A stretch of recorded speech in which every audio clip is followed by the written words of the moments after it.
Abraham Lincoln, the 16th President of the United States and member of the Republican Party, was born February 12, 1809. Prior to becoming president, he was a captain in the Illinois militia and a U.S. House rep from Illinois' 7th District. In the 1860 election, Lincoln and Hannibal Hamlin represented the Republicans, running against John C. Breckinridge, a Democrat from the South, John Bell, a Constitutional Union rep, and Stephen A. Douglas, a Democrat from the North. A tumultuous time saw Lincoln win California, Oregon, Minnesota, Iowa, Missouri, Illinois, Indiana, Wisconsin, Ohio, Pennsylvania, New Jersey, New York, Connecticut, Rhode Island, Massachusetts, Vermont, New Hampshire, and Maine. Douglas won only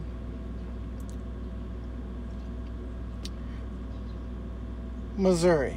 Breckinridge won Texas, Louisiana, Arkansas, Mississippi, Alabama, Georgia, Florida, South Carolina, North Carolina, Maryland, and Delaware, while Bell won Tennessee, Kentucky, and Virginia.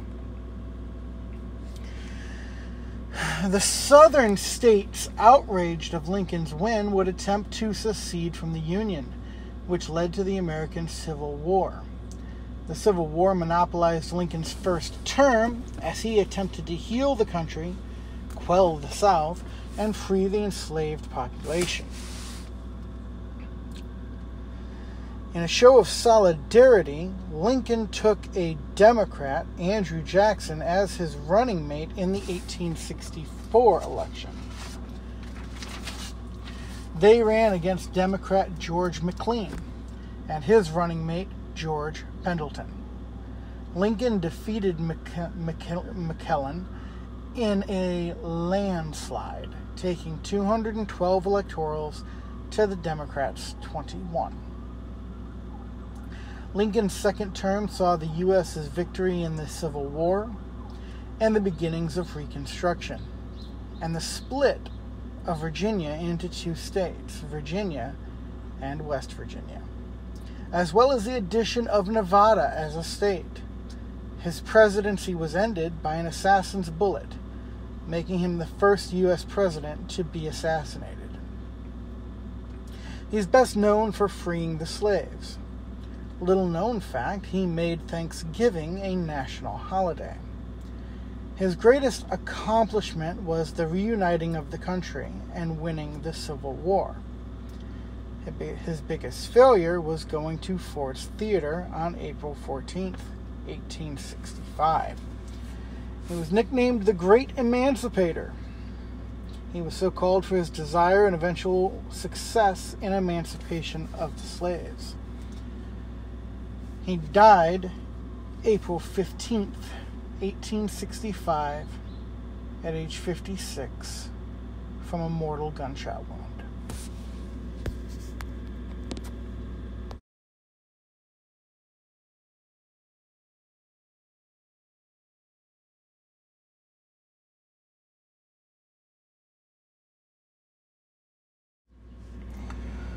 I've told you the tale of the dark room at the furniture company headquarters, and I've told you about the 3 a.m. interruption that occurred every night in those same headquarters. This tale is a little different.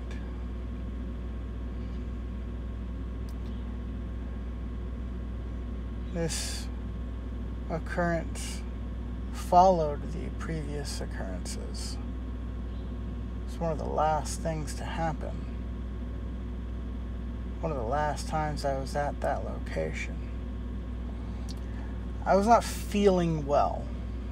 However, I had been unable to find someone to cover the shift for me. So I went in. I wasn't sick or anything like that. But I had clearly eaten something that did not agree with me, and my body was in a hurry to clear out my system, we'll say. And this was the overnight. So I went in and relieved second shift, and they left, and I tried to get myself settled and put off, making my way to the bathroom for as long as I could. Tried to get, all my logs started, and make the calls that needed to be made, arm the alarm, which needs to be done on third shift, and just get everything as set as I possibly could before I excused myself from my place in the camera monitoring bay and to go and have a mini death in the restroom.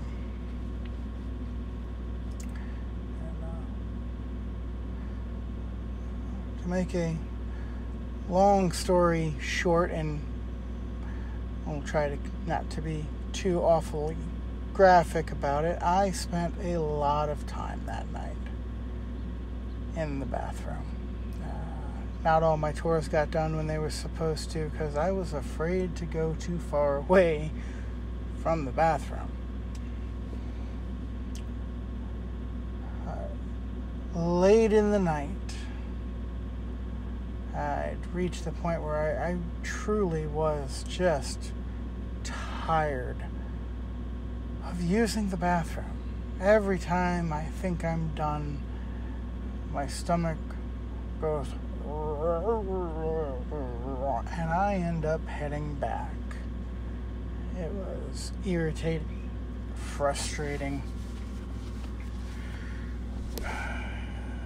and demoralizing. And no one knows, it's only me there, but still, it's not exactly the kind of thing I want to be dealing with. And on the subject of things I didn't want to deal with, whatever it was that occupied this building at night was on the list.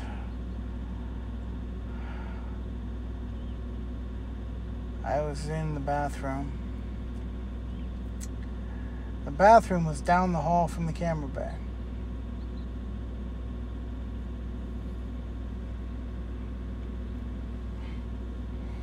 If you came out of the camera bay and took an immediate left, just 40 feet down the hall, if that, is where the bathroom was. It was a big, handicap accessible bathroom, and it always had a wheelchair in it. Don't know why it had a wheelchair in it, but it always had a wheelchair in it, just pushed off to the side there. I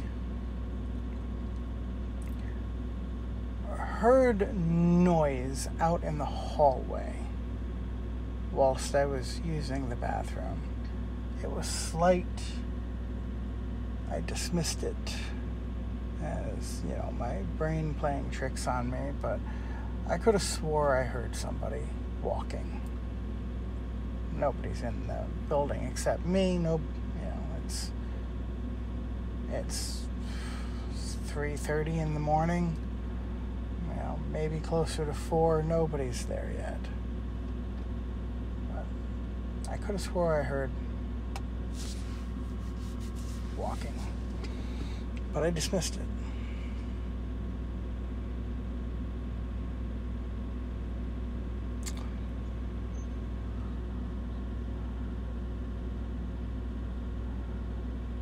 Then the lights went out, which freaked me out pretty good. I waved my hands around.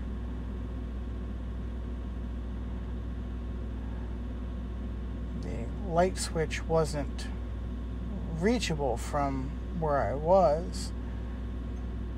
I couldn't remember if this bathroom had a motion switch or not. A lot of times, places like this, they replace the old-fashioned toggle switches with motion switches.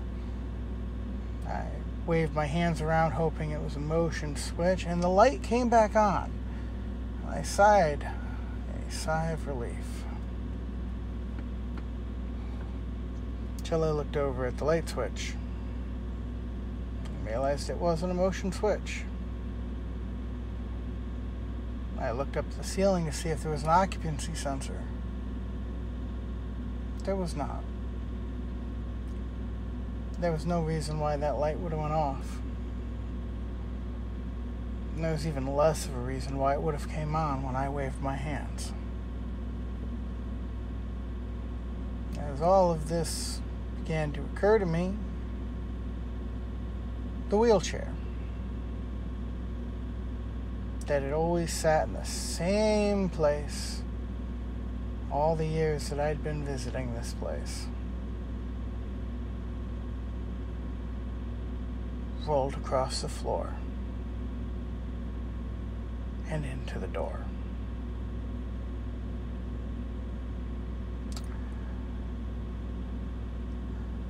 I was done. Whether or not I was actually done, didn't matter. I was done. Quick as I could, cleaned myself up, and I got the fuck out of that bathroom. I never used that bathroom again, regardless of time of day.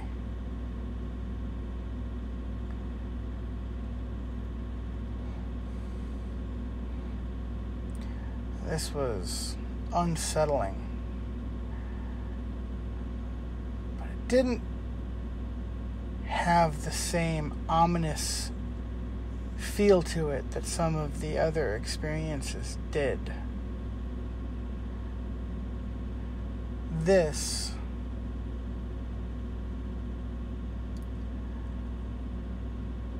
seemed almost taunting. There was something playful about it. Not that that makes it any better.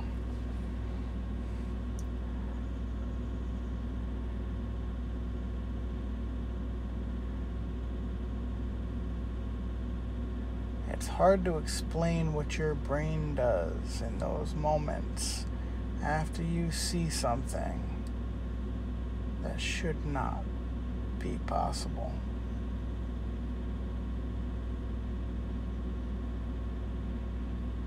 I'll say this much, though. It brings a whole new meaning to the phrase, scared the shit out of me.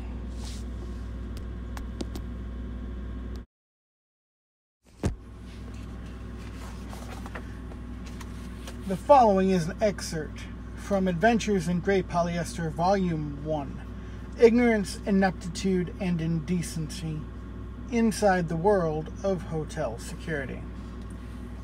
The excerpt is entitled, We're Staying in the Hotel. The lounge at the Art Evans was the bane of my existence on many a night. But on this particular night, it wasn't even meant to be my problem. I was working the main hotel with someone else covering the lounge. But upon my arrival, I found out who was working it, and I groaned. It was Rod. Now don't get me wrong, Rod was a real nice guy to hang with and talk with. And as long as the site was cushy with no real responsibility or chance of incident, then he was your guy all day. But the lounge was not that kind of detail. And I knew at some point I was going to end up involved. The wedding that was going on that night was a big ruckus event that let out at 23:30. At 2300, I finished my tour of the main hotel and went to check on Rod. He was doing fine, mostly because the lounge was still mostly empty. As I'm talking to him, one of the waitstaff approached. It was Sarah, who was very tiny and mousy. Honestly, if you told me she was 13, I would have had no trouble believing it. She said to me, "Are you working lounge tonight?" No. Rod stepped forward. "I am." She looked at him. Now, to paint the picture, Rod was 6 foot even and weighs 100 pounds at best. He also happened to be a balding 55-year-old man, and apparently the sight of him did not inspire confidence in her, as she promptly turned to me and said, "I've got 2 guys in there who shouldn't be allowed in the lounge." Poor Rod. I stepped into the role, though. Okay, who and why? There are 2 really big guys, like huge, and they are like really, really drunk. I looked past her to see a large man literally bouncing along the wall as he walked towards the men's room. I nodded towards him. "That one of them?" She looked and nodded. "Yep." "Okay, thanks for the heads up." She scurried away and Rod leaned in. "He's enormous." I chuckled. "Don't worry, I'll stay and help." I waited with Rod until the wedding let out, and when it did, I steeled myself, fully expecting this to go horribly wrong. I saw them coming, and the closer they got, the bigger they were. These guys were both at least 6'6", 6'7", and easily tipping the scales at 400 pounds. It looked like 2 drunk-as-hell Big Shows or King Kong Bundys walking at me. Now, to be clear, I'm not exactly a small man myself. I'm 5'10", and at this time I was tipping the scales at a not-so-trim 320. Warning, security work will make you fat if you're not careful. These guys made me look like Rey Mysterio by comparison.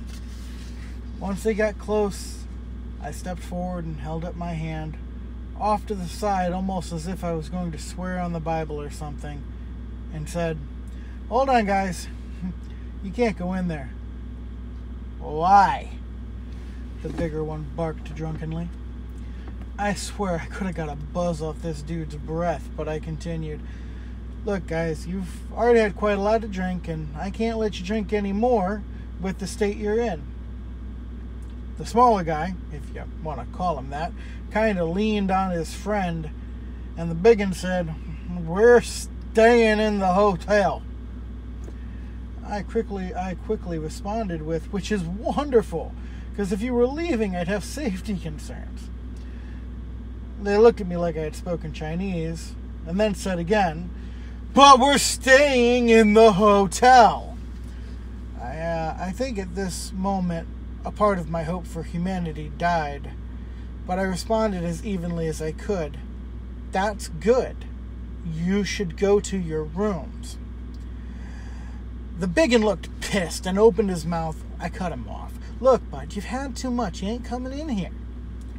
His eyes narrowed, and the voice in my head said, "Here we go."